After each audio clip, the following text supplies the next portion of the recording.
Olá, eu sou o professor José Rodrigo Dornelles Vieira, da Verbo Jurídico, e esse é o nosso curso de revisão, onde em 3 encontros nós iremos fazer um sobrevoo sobre os principais artigos do direito empresarial, visando a preparação para a primeira fase do concurso de juiz de direito. Então nós vamos, no nosso encontro de hoje, analisarmos alguns artigos de direito empresarial que interessam para quem está se preparando para o concurso de juiz de direito. E a didática não poderia ser diferente, vai ser a análise pontual de artigos, breves comentários a artigos do Código Civil, artigos da Lei de Falências, ao longo desses encontros. De imediato, então, a gente começa falando dos primeiros 2 artigos, que são artigo 50 e artigo 966 do Código Civil. Por que esses artigos são fundamentais para quem está se preparando para o concurso de juiz de direito? Porque eles trazem 2 temas que são muito presentes nas provas. O primeiro deles é a desconsideração da personalidade jurídica, e os senhores têm que estar familiarizados com a redação do artigo 50, que diz que, em caso de abuso da personalidade, caracterizado pelo desvio de finalidade ou pela confusão patrimonial, pode o juiz, a requerimento da parte ou do Ministério Público, quando lhe couber intervir no processo, estender os efeitos de certas relações e obrigações aos bens particulares de administradores ou sócios.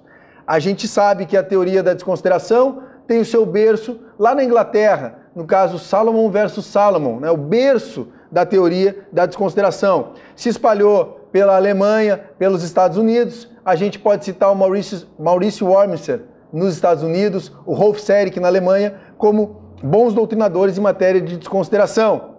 Entrou no Brasil pelas mãos do professor Rubens Requião e foi positivada pela primeira vez pelo Código de Defesa do Consumidor. A gente tem lá o artigo 28, parágrafo 5º, né, o caput e o parágrafo 5º, tratando de desconsideração da personalidade jurídica. E aí nós podemos distinguir, comparando o artigo 50 com o artigo 28, a chamada teoria maior da desconsideração da teoria menor. A teoria maior da desconsideração, que está consagrada no artigo 50, ela pressupõe o abuso, caracterizado pelo desvio de finalidade ou pela confusão patrimonial. Já a teoria menor, consagrada no Código de Defesa do Consumidor, não exige o abuso, não exige qualquer indício de irregularidade, qualquer desvio, qualquer confusão. Basta o inadimplemento da sociedade em relação a um débito. E aí nós vamos ter a incidência da desconsideração. Na teoria menor, que está consagrada no artigo 28, parágrafo 5º do Código de Defesa do Consumidor, que é aplicado em causas trabalhistas, que está consagrada também na legislação ambiental, artigo 4º da Lei 9.605, que está consagrado também naquela lei que rege a ordem econômica, os crimes, infrações contra a ordem econômica, do CAD, os oligopólios, está lá no artigo 32 e 34 da Lei 12.529. Teoria menor da desconsideração. Não precisa abuso, não precisa desvio de finalidade, não precisa confusão patrimonial. Artigo 50, teoria maior da desconsideração. Abuso caracterizado pelo desvio de finalidade ou pela confusão patrimonial. O STJ, há pouco mais de um ano, consagrou que não é causa de desconsideração da personalidade jurídica a dissolução irregular. Então levem com vocês o artigo 50, porque ele é muito importante. E nessa mesma lâmina estava o artigo 966 do Código Civil, que fala do conceito de empresário. Considera-se empresário quem exerce profissionalmente atividade econômica organizada para a produção ou circulação de bens ou de serviços. Empresário é sujeito de direito, que exerce profissionalmente atividade econômica organizada. O empresário, tomado numa expressão lato sensu, dentro do conceito de empresário, a gente pode falar de 3 espécies: o empresário individual, as sociedades empresárias e a EIRELI, a empresa individual de responsabilidade limitada. O empresário individual regulado do 966 ao 980, a EIRELI no artigo 980-A e as sociedades a partir do artigo 981 do Código Civil até o 1096, o Código Civil trata, por exemplo, dos tipos societários. Então fiquem também com o artigo 966 como um artigo importante. Temos ainda, na próxima lâmina, o 966, parágrafo único, e o 967. O parágrafo único do 966 é um artigo para vocês levarem também no bolso de vocês, porque ele fala daquelas exceções. Quem não se considera empresário, quem exerce profissão intelectual de natureza científica, literária ou artística, ou seja, aquelas funções personalíssimas, aquelas atividades de confiança, um médico, um cantor, um pintor, um advogado, nenhum desses sujeitos se considera empresário, nenhum desses sujeitos se submete ao regime jurídico empresarial, em regra, é o que diz o parágrafo único do 966. Porque essas atividades envolvem aquela criação do gênio humano, aquilo que todos nós temos de único. Porém, o próprio parágrafo único do 966 diz que, excepcionalmente, essas atividades intelectuais podem estar inseridas no regime jurídico empresarial quando estiverem absorvidas como elemento de empresa, quando elas estiverem inseridas dentro da cadeia produtiva. E aí sim, elas vão ser consideradas atividades empresárias, quando estiverem absorvidas como elemento de empresa. E o 967 do Código Civil fala da obrigação da inscrição antes do início das atividades. Para ser empresário, não precisa estar inscrito na junta. Porque o artigo 966, que fala do conceito de empresário, não exige a inscrição. Ser empresário depende de exercer profissionalmente atividade econômica organizada. A inscrição no Registro Público de Empresas Mercantis, a inscrição na junta comercial, é uma obrigação do empresário, conforme o artigo 967. Se o empresário não cumpre com essa obrigação, ele vai ser um empresário irregular.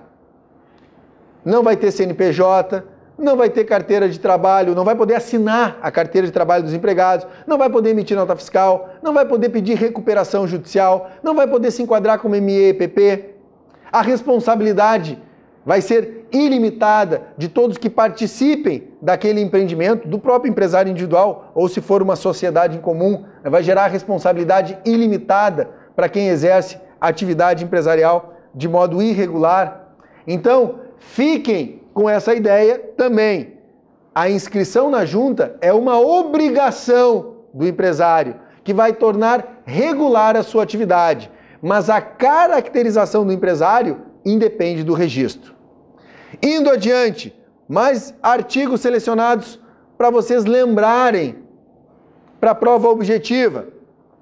Mudando a orientação agora, o 971 do Código Civil diz que para o exercente de atividade rural, o registro é facultativo e não mais obrigatório. Ou seja, o exercente de atividade rural, ele é uma exceção. Para todos os empresários, eu vou aplicar a regra do artigo 967. É obrigatória a inscrição na junta. Se o sujeito exerce atividade econômica organizada e não se inscreve, vai ser empresário irregular. Para o rural, é diferente. O sujeito que exerce atividade rural, planta tomate, cria gado, esse sujeito, além da caracterização econômica, deve estar inscrito na junta para se submeter ao regime jurídico empresarial. Enquanto ele não se inscrever, ele não vai ser um empresário irregular, porque o artigo 971 diz que o empresário cuja atividade rural constitua sua principal profissão pode requerer a sua inscrição perante a junta comercial, caso em que, depois de inscrito, ficará sujeito às mesmas obrigações que o empresário sujeito a registro. Depois de inscrito, ou seja, a submissão do sujeito que exerce atividade rural ao regime jurídico empresarial só ocorre após a inscrição. O registro para o rural é facultativo e tem eficácia constitutiva, porque só a partir do registro ele se submete ao regime jurídico empresarial. Para todas as demais atividades, o registro é obrigatório e tem natureza declaratória. Fiquem com essa diferença, porque essa distinção é muito importante e pode aparecer na prova de juiz de direito nessa primeira etapa. Ainda, coloquei o artigo 974 nessa mesma lâmina, que fala da capacidade para ser empresário. O artigo 972 do Código Civil diz que pode ser empresário quem estiver no pleno gozo da capacidade civil e não for legalmente impedido. Ora, o incapaz, então, não pode ser empresário individual. Ele pode ser sócio de sociedade, mas não pode ser empresário individual. Essa é a regra. A exceção está no próprio artigo 974, que diz que o incapaz pode ser empresário desde que a incapacidade tenha sido superveniente, ou seja, se ele estiver continuando a empresa antes exercida por ele enquanto capaz, ou se ele receber por herança. O sujeito recebe o empreendimento de um empresário individual falecido e esse herdeiro é um incapaz. Ele pode se inscrever na junta como empresário individual. Ora, em ambas as hipóteses, seja recebendo por herança, seja nos casos de incapacidade superveniente, o incapaz ele não vai ter a capacidade de fato, a capacidade de exercício. Ele não vai poder praticar os atos da vida civil. Alguém irá fazer em seu nome. Alguém irá representá-lo. Dizem os parágrafos do 974 que o juiz nomeará um administrador que praticará os atos em nome do incapaz. Diz também o parágrafo 2º do 974 que não ficam sujeitos aos riscos da empresa os bens que o incapaz já possuía ao tempo da interdição ou da sucessão, desde que estranhos ao acervo daquela. Então, estabelece uma limitação de responsabilidade desse empresário individual incapaz.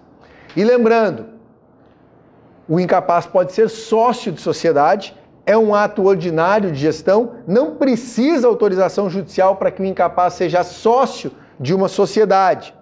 Mas o parágrafo 3º do 974 estabelece as condições, na verdade os requisitos, para que o incapaz possa ser sócio. Que o capital esteja totalmente integralizado, que ele não tenha poderes de administração e que ele esteja devidamente representado ou assistido. Então, mais 2 artigos para vocês levarem com vocês para o dia da prova. O 971 do Código Civil e o 974. Avançando e comentando mais artigos importantes do Código Civil, nós temos agora na lâmina o artigo 977 e o artigo 980-A do Código Civil. O 977 é uma regra que deve ser memorizada por vocês, porque é uma regra muito presente em concurso e não tem nenhum comentário, a se fazer. É simplesmente saber o que está escrito lá. Faculta-se aos cônjuges contratar sociedade entre si ou com terceiros, desde que o regime de bens não seja o da comunhão universal ou da separação obrigatória. Marido e mulher podem ser sócios? Sim.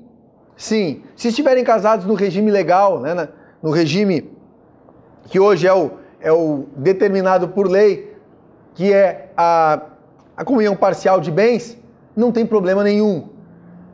Se a gente estiver falando, inclusive, de uma união estável, não tem problema nenhum. A vedação, a norma de proibição, que está aí no 977, é em relação ao regime da separação obrigatória de bens e comunhão universal.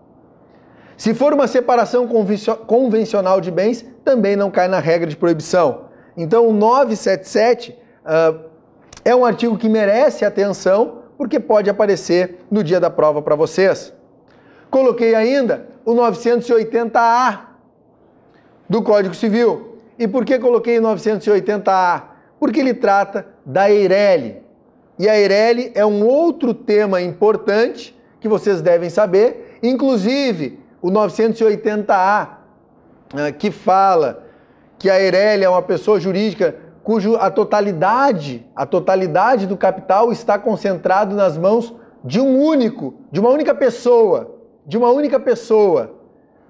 o Código Civil não restringe a Eireli, ou não restringe que o único titular da Eireli seja uma pessoa natural. Mas o DREI, que sucedeu o DNRC, regulamentando a matéria, estabelece que só pode constituir a Eireli se for uma pessoa natural, uma pessoa física.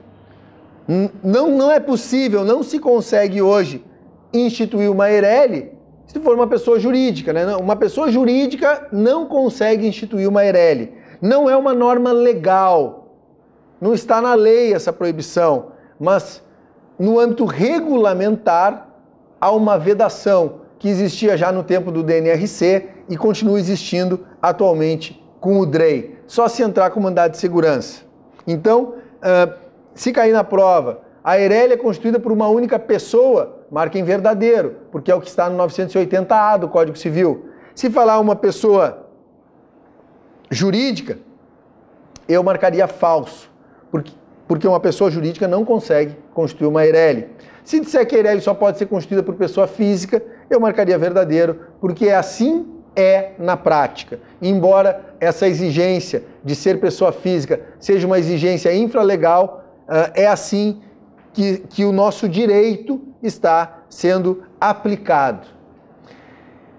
Indo adiante, ainda nesse nosso encontro, eu vou fazer referência a vocês a mais dois artigos, o 981 e o 982, parágrafo único. 981 traz o conceito de sociedade e o 982, parágrafo único, fala da natureza da SA, sempre empresária, e a natureza da cooperativa, sempre uma sociedade simples. O artigo 981, que inaugura o direito societário dentro do Código Civil, diz que celebram um contrato de sociedade as pessoas que reciprocamente se obrigam a contribuir com bens ou serviços para o exercício de atividade econômica e a partilha entre si dos resultados. Celebram contrato de sociedade às pessoas, no plural. O que significa que sociedade pressupõe conjugação de esforços. Duas ou mais pessoas conjugam esforços, né? Uma comunhão com um objetivo em comum. Né? Porém, excepcionalmente, a gente tem no ordenamento brasileiro a chamada sociedade unipessoal. A sociedade unipessoal ela existe de maneira originária, em se tratando da empresa pública e da sociedade subsidiária integral. A empresa pública é aquela sociedade cuja totalidade do capital está nas mãos da União, do Estado ou do município. Interessa muito mais ao direito administrativo do que ao direito empresarial, mas é um exemplo de sociedade unipessoal originária. E o outro exemplo está positivado no artigo 251 da Lei das SAs, e é a sociedade subsidiária integral, cuja totalidade do capital está nas mãos de uma outra pessoa jurídica, de uma outra sociedade brasileira. Nenhum de nós, pessoas físicas, nenhum de nós, pessoas naturais, consegue constituir uma subsidiária integral. Ela já nasce no contexto de grupo societário, totalmente controlada por outra sociedade. Então, embora a regra do 981 fale em pessoas, né, trazendo implicitamente essa noção de pluralidade de sócios, existe a sociedade unipessoal originária, que eu acabei de falar para vocês. E existe também a unipessoalidade derivada, que no Código Civil está positivada no artigo 1033, inciso 4º, onde é tolerada de maneira provisória e temporária a unipessoalidade superveniente ou derivada, que é quando aquela sociedade que foi contratada por dois ou mais sócios fica reduzida a um único sócio. Isso pode perdurar por até 180 dias.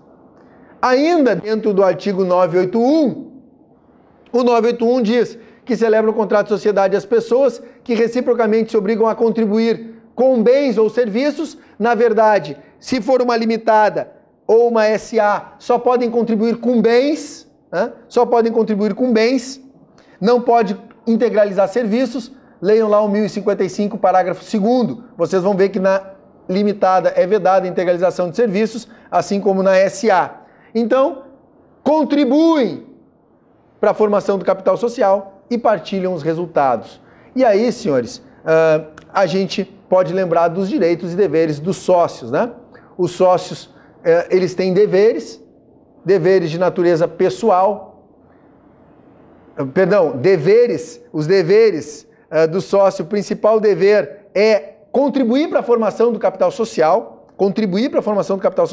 mas ele tem ainda outros deveres, dever de lealdade, dever de fidelidade, não pode praticar concorrência com a sociedade, né? Ele deve manter sigilo a respeito das informações confidenciais, e a violação desses deveres pode gerar, inclusive, a exclusão desse sócio. O sócio pode ser excluído da sociedade se violar algum dever. E ele tem direitos também, direitos de natureza pessoal e de natureza patrimonial.